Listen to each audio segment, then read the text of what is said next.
En muchas ocasiones, la gran pantalla nos ha dejado con unas imágenes y un espectáculo visual que difícilmente se puede contrastar con la realidad.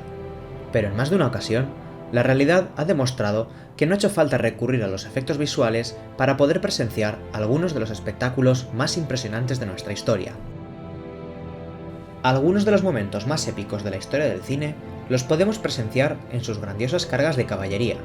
ya sea que estén ambientadas en momentos históricos reales o ya bien sean de la propia imaginación de los creadores. Pero hubo un momento en la historia europea donde una población vio con sus propios ojos una de las mayores batallas de nuestra historia y una de las mayores cargas de caballería que jamás se han vivido, obteniendo con ello una contundente victoria justo cuando las cosas parecían no tener una salvación posible. Este fenómeno ocurrió en el siglo XVII, a las puertas de una ciudad que ya había sido puesta a prueba por la embestida de un enemigo que atacaba sus puertas sin cesar en muchas otras ocasiones, la ciudad de Viena. En el año 1683, Viena era una ciudad clave para la situación geopolítica europea, ya que era el enclave que otorgaba el dominio sobre el comercio en el Danubio y el acceso a todos los Balcanes y regiones del sur, que en aquel momento se encontraban bajo el dominio del Imperio Otomano, un imperio que desde la toma de Constantinopla en el año 1453 suponía una amenaza a todos los territorios cristianos europeos y que no había dejado de avanzar en los últimos siglos. La última ciudad que defendía los enclaves cristianos era Viena, y no era la primera vez que esta ciudad sufrió la embestida de un asedio turco, ya que, en 1529, Viena resistió el ataque musulmán, y desde entonces se realizaron diversos preparativos para poder lanzar en el futuro un nuevo ataque que sometiera a la ciudad. En 1682, las escaramuzas austríacas para entrar en Hungría se hicieron constantes, lo que motivó al sultán Mehmed IV a declarar la guerra al Sacro Imperio. Pero debido a las inclemencias del tiempo en septiembre de 1682, el ataque tuvo que posponerse al año siguiente. Estos meses fueron aprovechados hábilmente por el emperador del Sacro Imperio, Leopoldo I, quien pidió ayuda a toda la cristiandad para luchar por su causa. Pero debido a las distintas disputas europeas en el momento y la lucha contra los protestantes, pocos fueron quienes contestaron a la llamada de socorro.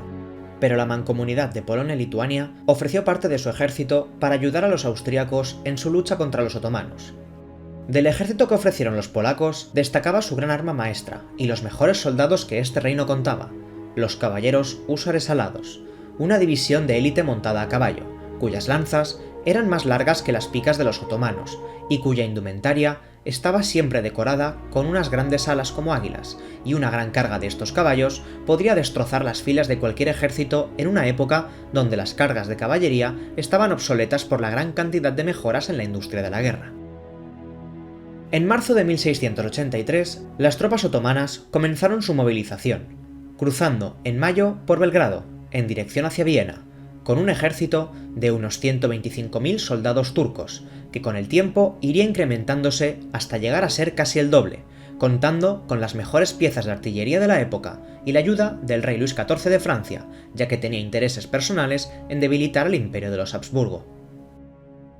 La ciudad se preparó para la batalla, contando con unos 50.000 efectivos para la lucha, donde se encontraba toda la ayuda que el emperador pudo reunir gracias a la intervención papal y la ayuda económica de España, pero sus ejércitos, que en algunos casos solo contaba con estudiantes y población civil, no sería capaz de resistir la embestida de casi 200.000 soldados otomanos. Los turcos llegaron a Viena el 14 de julio de 1683, y en ese momento comenzó un asedio que duraría 2 meses, en el cual los turcos bombardearían constantemente las murallas de la ciudad. Careciendo de artillería pesada, y delante de la inutilidad de la pólvora provocada por las lluvias, el visir Kara Mustafa decidió cavar trincheras subterráneas para colocar detonantes debajo de las murallas de la ciudad, y así provocar una grieta por la cual la ciudad caería de un momento a otro. Tras 2 meses de asedio, las cargas estaban listas para su detonación, y la ciudad expuesta totalmente ante el avance musulmán.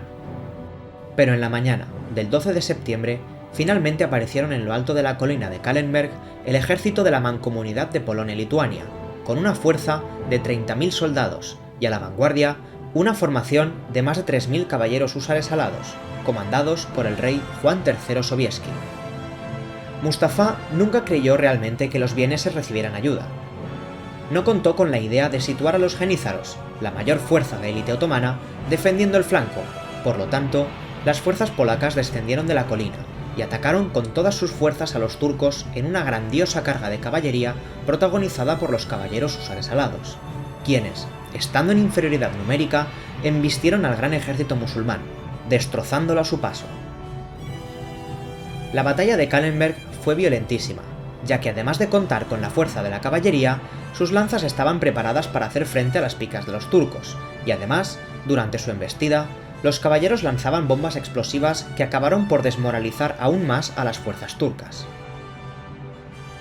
La batalla duró una escasa media hora, contando en pocos minutos con 20.000 muertos entre las filas otomanas, y así, el ejército turco huyó en desbandada, y Viena fue salvada por los polacos.